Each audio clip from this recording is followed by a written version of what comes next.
it's your girl Touche, and I'm back with another video. So as I discussed last video, I am fibroid free as of October the 21st, 2022, and I did want to come on here to talk more about my procedure. I did let you guys know I had an open myomectomy, and I just wanted to come and discuss more about the procedure, some of the things that were kind of like helpful for me in the process, just in case anybody was considering or needing to get the surgery and they were kind of like nervous about it. I just wanted to provide a level of ease to your nerves and let you know that it is really not that bad and you're gonna be a-okay.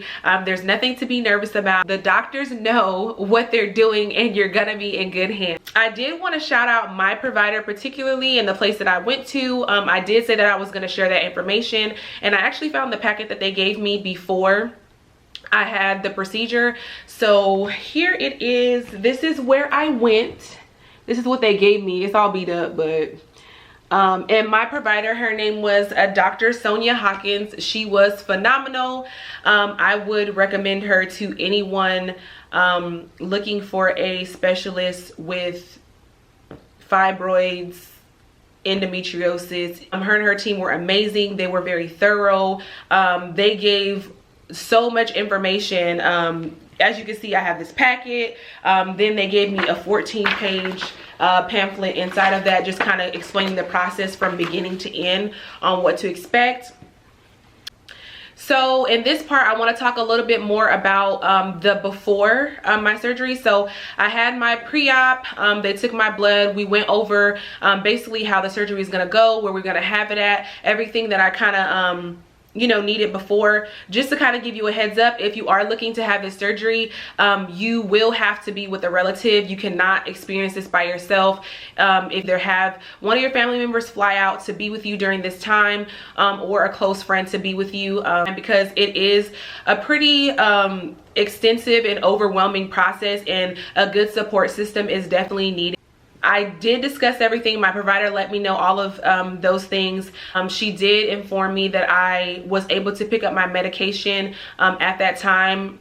They were very big on me having everything that I needed. So once my surgery was over, I didn't have to do too much running around and trying to get those things while I was trying to heal from everything. I had to do a level of an assessment. That's where we talked about my financial responsibility, if there was any need for blood transfusion. We just, all of the medical things that you need to talk about before the surgery, just in case anything were to happen.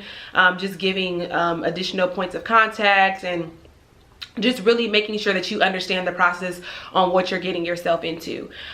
So back to before the surgery. So about 24 hours before the surgery, I did have to modify my diet. I was informed that I would be able to have a bit of a hearty breakfast, and around lunchtime I did have to go get over-the-counter medication that my doctor recommended for me to have, because I needed to flush out my system, which I took Miralax, the powder form, and then Coralace. They were the gel liquids, but I didn't have to take the Coralace until after my actual surgery. But I had to drink the whole bottle of the Miralax before my surgery, and I drank that basically for the rest of the day.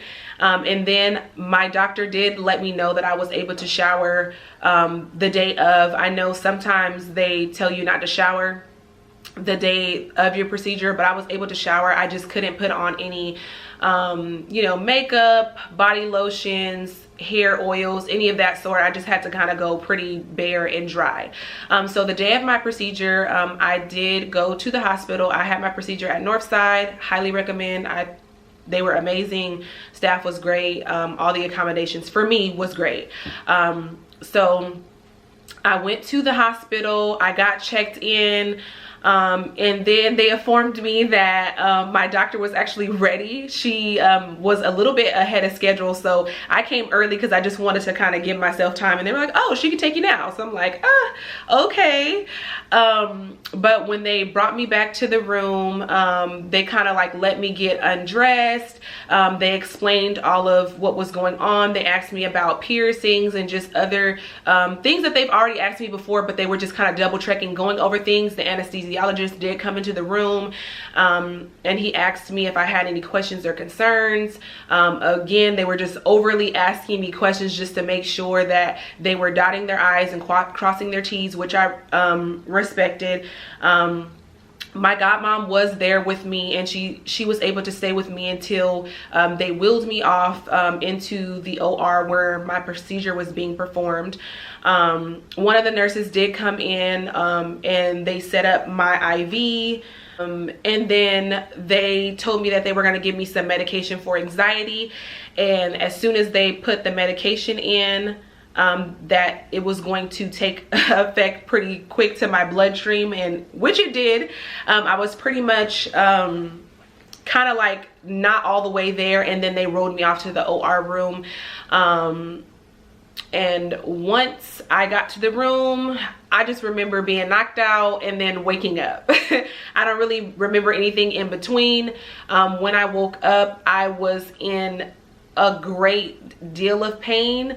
I was very, very sore in my lower abdomen area. I did stay at the hospital for 24 hours. So they can just monitor me, and then my doctor wanted to see me before I left, and just to make sure that everything was okay. With my particular provider, she did put not an IV, but there was a direct something that she inserted there, and there was medication going to my incision to kind of help with the pain as well. So kind of like when a girl goes to some far out country or even Miami and she gets a BBL, and then they have those like draining tube things hanging out and the blood is leaking out.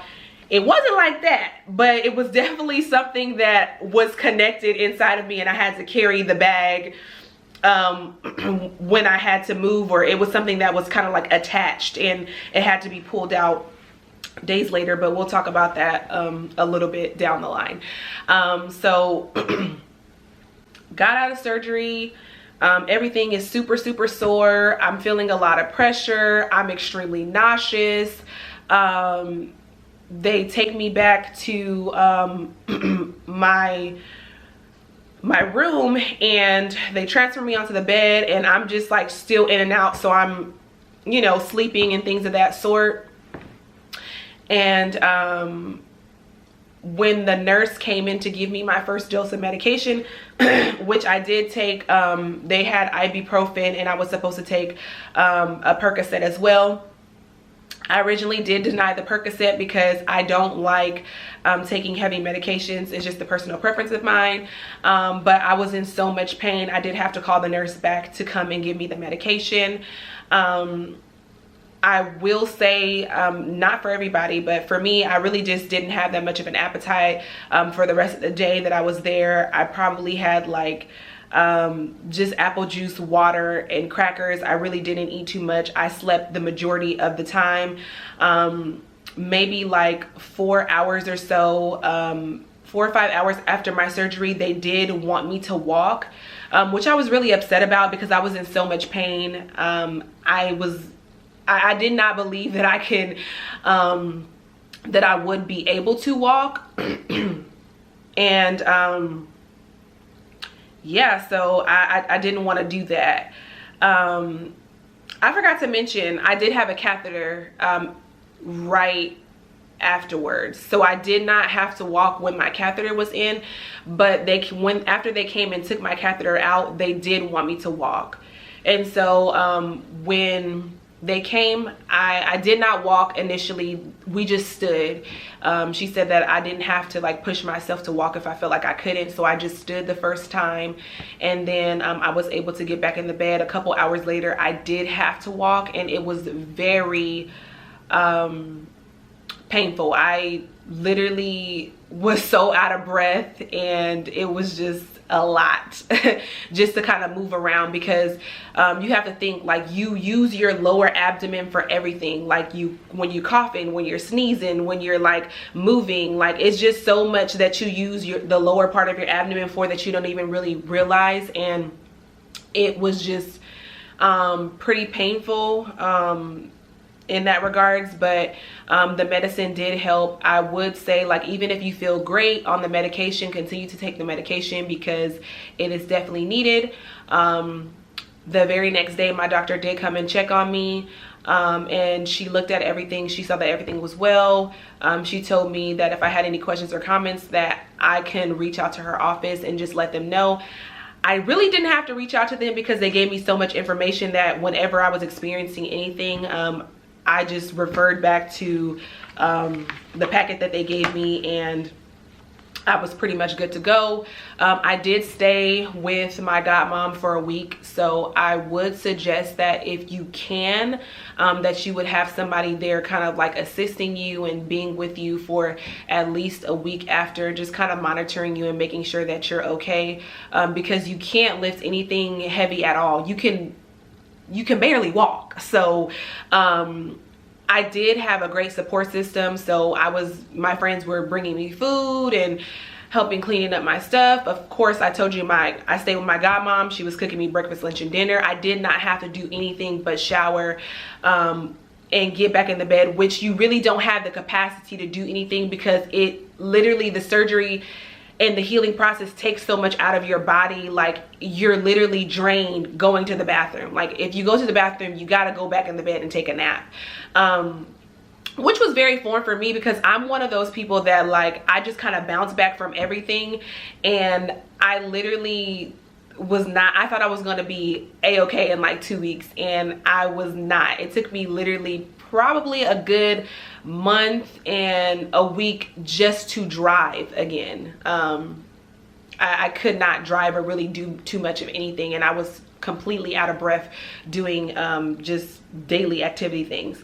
I will say that some of the things that I found to be beneficial getting after having the procedure is, I would say, unless you're a back sleeper, it would be very vital for you to be able to get a pregnancy pillow, because that was the only way that I was able to sleep on my side, because you can't, like, gravity pulls your body a particular type of way, and unless you have something that's going to be supporting like your lower abdomen and just kind of like the flow of your body, it's not going to be possible for you to be sleeping comfortably on your side. So I walked a couple times a day. It is very important that you walk, you move around, not only because it aids in the healing process, but it does help with you know, movement of bowels. Drink a lot of water. The medicine makes you so dehydrated, and you're literally taking medication on the clock, like every 4, every 8. Like, I had alarms set because I was taking medicine literally all day long, and then on top of that, I was taking Miralax and Coralace to just kind of aid in, you know, the movement of my bowels. One of the things that I will say that I was kind of alarmed about, I thought I was gonna have to go back to the doctor, is that when your nerve endings are reconnecting, it almost feels like electric shocks, like in that region down there, like, you know, kind of like in your lower abdomen part. So just like kind of don't be alarmed if you start feeling like you're being shocked or somebody's like lightly zapping you. It's just your body letting you know, like, everything is kind of working and healing and going the way that it's supposed to go. Rest, relax. I was cleared off of work for 8 weeks. I think that if you get the surgery, I would suggest that you stay off of work for at least 6 to 8 weeks. If you have a work from home job, do not work. Do not work. Healing is very emotional, like mentally and physically draining. Like, it literally takes a lot out of you. There would be times that, you know, I would be emotional or crying just for simple things that I feel like I just couldn't do for myself. And I couldn't imagine working on the clock and doing all the things, like, and trying to heal at the same time. Like, I'm frustrated with myself and just trying to get like myself together. Like, it's really one of those things where you really have to think about yourself, and you have to really just kind of like take it easy, sleep as much as you need to. For me, I really didn't have too much of an appetite. One thing I did notice is that after the surgery, a lot of the things that I craved, I no longer craved anymore. If anybody knows me, I am a chip fanatic. Used to be. I don't really food with chips like that anymore, but I used to have chips all the time. If I went somewhere and they did not have like the chips that I want, I would drive until I found exactly what I wanted. A lot of the things that I used to eat and overindulge in, I don't have a desire to overindulge in anymore. I really feel like a lot of the cravings and things of that sort like comes from like feeding the fibroid. It's like telling you what it wants to eat and like, you know, what to do. It's kind of like in control. So I noticed that like once they were removed, it was just a lot of yeah, a lot of the things that I used to like, I really didn't have the tolerance for.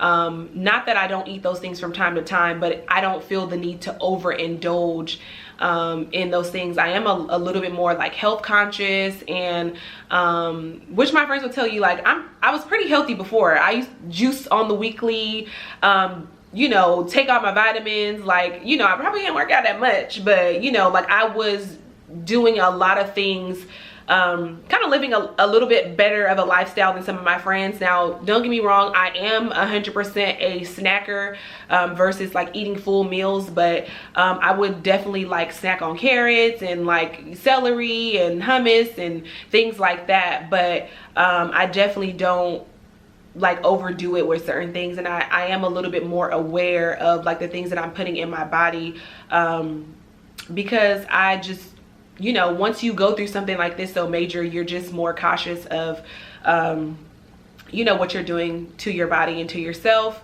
Like I explained to you guys before, I did have a there was something in there that was giving my my incision medicine to aid in the healing process. After 4 days, I did have to pull that out myself.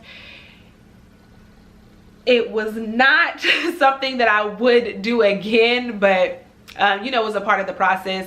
Overall, I will say it's definitely an interesting healing process. Be patient with yourself, be kind to yourself. Definitely use the time as a time to self-reflect and to really you know, build yourself up, just emotionally and mentally and physically. And I think that's pretty much it. I don't really I don't really know if this helped or not. Hopefully it gave you a little bit more perspective. If you guys have any questions or comments, feel free to drop them down below. I'm pretty sure there's something that I missed, because there's always something that I miss when doing these videos, because this is a lot for me to do. But I'm always willing to help. And yeah, thanks for tuning into my channel, and see you on the next video.